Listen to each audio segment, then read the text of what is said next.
ഇന്നത്തെ അറിയിപ്പുകൾ. ദേശീയപാതകളിലെ ടോൾ സംവിധാനത്തിൽ സമഗ്ര മാറ്റത്തിനൊരുങ്ങി കേന്ദ്ര സർക്കാർ. ടോൾ ബൂത്തുകൾ ഒഴിവാക്കി തടസ്സമില്ലാത്ത ഡിജിറ്റൽ ടോൾ പിരിവിലേക്ക് മാറുന്നതിനൊപ്പം ടോൾ അടയ്ക്കാതെ പോകുന്ന വാഹനങ്ങൾക്ക് കർശന പിഴയും ഉൾപ്പെടുത്തിയാണ് പുതിയ നിയമം പ്രാബല്യത്തിൽ വരുന്നത്.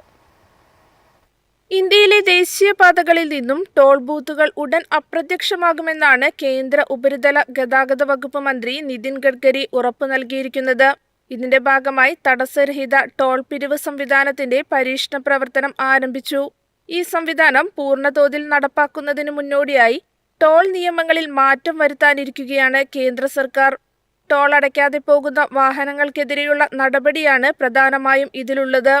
ടോൾ അടയ്ക്കാത്ത വാഹനങ്ങൾക്ക് ഇ നോട്ടീസ് നൽകുക, ടോൾ നിരക്കിന്റെ ഇരട്ടി വരെ പിഴ ഈടാക്കുക, വാഹൻ ഡാറ്റാബേസുമായി സംയോജിപ്പിച്ചുള്ള കർശന നിരീക്ഷണം ഉറപ്പാക്കുക എന്നിവയാണ് പുതുതായി പ്രഖ്യാപിച്ചിരിക്കുന്ന ഡിജിറ്റൽ എൻഫോഴ്സ്മെന്റ് സംവിധാനത്തിൽ നിർദ്ദേശിച്ചിരിക്കുന്നത്. ഇലക്ട്രോണിക് ടോൾ കളക്ഷൻ സംവിധാനത്തിൽ റെക്കോർഡ് ചെയ്യപ്പെടുകയും ഫാസ്ടാഗിൽ മതിയായ ബാലൻസ് ഇല്ലാത്തതുമൂലമോ ഫാസ്ടാഗിനുണ്ടാകുന്ന കേടുപാടിനെ തുടർന്നോ സാങ്കേതിക തകരാർ മൂലമോ ടോൾ അടയ്ക്കാതിരുന്നാൽ അൺപെയ്ഡ് ടോൾ ആയി കണക്കാക്കും.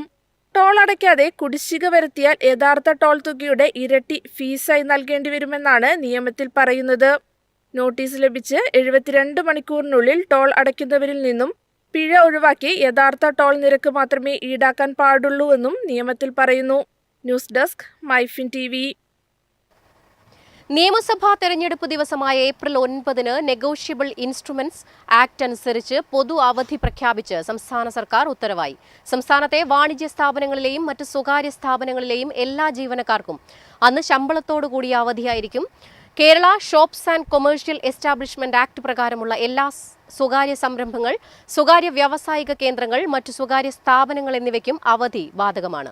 നിയോജക മണ്ഡലത്തിന് പുറത്ത് ജോലി ചെയ്യുന്ന ദിവസവേതന തൊഴിലാളികൾ, താൽക്കാലിക തൊഴിലാളികൾ ഉൾപ്പെടെയുള്ള ജീവനക്കാർക്കും ശമ്പളത്തോടുകൂടി അവധി ലഭിക്കും.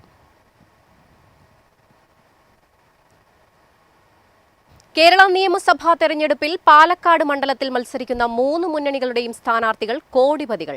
നാമനിർദ്ദേശ പത്രികയ്ക്കൊപ്പം സമർപ്പിച്ച സ്വത്ത് വിവരങ്ങളിലാണ് ഇക്കാര്യമുള്ളത്. പാലക്കാട്ടെ LDF, UDF, NDA സ്ഥാനാർത്ഥികൾക്ക് കോടികളുടെ ആസ്തിയുണ്ടെന്നാണ് നാമനിർദ്ദേശ പത്രികയ്ക്കൊപ്പം സമർപ്പിച്ച സ്വത്ത് വിവരങ്ങൾ വ്യക്തമാക്കുന്നത്.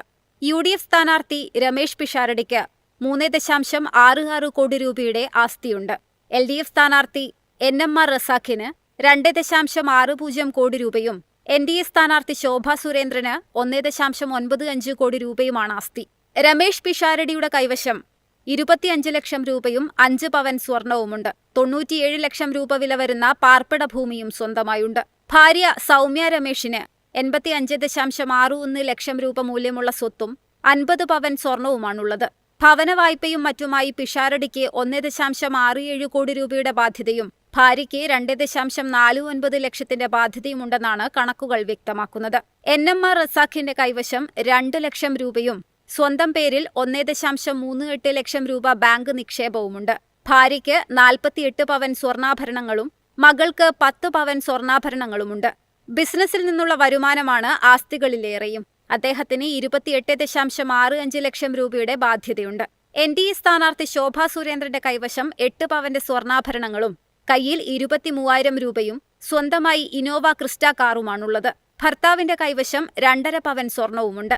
അതേസമയം പിഷാരടിക്കും റസാഖിനുമെതിരെ കേസുകളില്ല. ഇതുവരെ ഒരു കേസിലും ശിക്ഷിക്കപ്പെട്ടിട്ടുമില്ല. എന്നാൽ സമരങ്ങളിൽ പങ്കെടുത്തതുൾപ്പെടെ 30-ലേറെ കേസുകളാണ് ശോഭാ സുരേന്ദ്രന്റെ പേരിലുള്ളത്. News desk Myfin TV. കനത്ത ചൂടും LPG ക്ഷാമവും രൂക്ഷമായതോടെ സംസ്ഥാനത്തെ വൈദ്യുതി ഉപഭോഗം കൂടി. പീക്ക് ടൈം വൈദ്യുതി ഉപഭോഗം 5000 മെഗാവാട്ടിന് മുകളിലെത്തിയതെന്നാണ് കണക്കുകൾ സൂചിപ്പിക്കുന്നത്. കനത്ത ചൂടും പാചകവാതക ക്ഷാമം മൂലം ഇൻഡക്ഷൻ കുക്കറിന്റെ ഉപയോഗം കൂടിയതുമാണ് വൈദ്യുതി ആവശ്യകത കൂട്ടിയത്.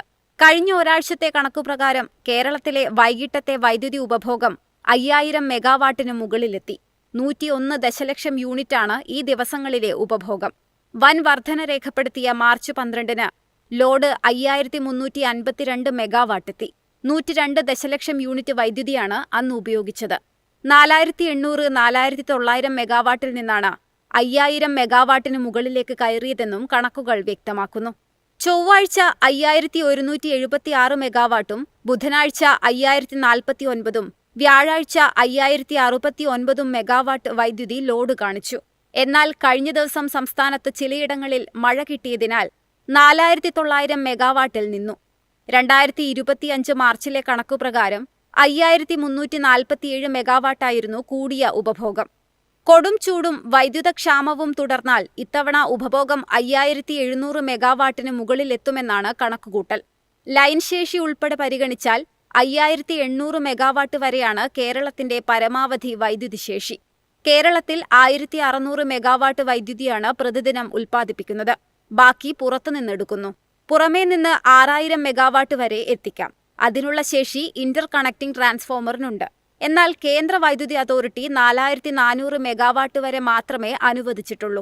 വൈദ്യുതി ഉപഭോഗത്തിൽ സ്വയം നിയന്ത്രണം വേണമെന്ന് വൈദ്യുത വകുപ്പ് നേരത്തെ നിർദ്ദേശം നൽകിയിരുന്നു. വാഹന ചാർജിംഗ്, ഇൻഡക്ഷൻ കുക്കർ ഉപയോഗിക്കൽ ഉൾപ്പെടെ പകൽനേരം വേണമെന്നും ഇത് പാലിക്കുന്നവർക്ക് നിരക്കിൽ ഇളവ് അനുവദിക്കുന്ന പദ്ധതിയും പരിഗണിക്കുന്നുണ്ടെന്നും വൈദ്യുത വകുപ്പ് വ്യക്തമാക്കി. News desk, Myfin TV. എളുപ്പത്തിൽ സമ്പാദ്യം വളർത്താം. ഇന്ന് തന്നെ മൈഫിൻ TV ആപ്പ് ഡൗൺലോഡ് ചെയ്യൂ.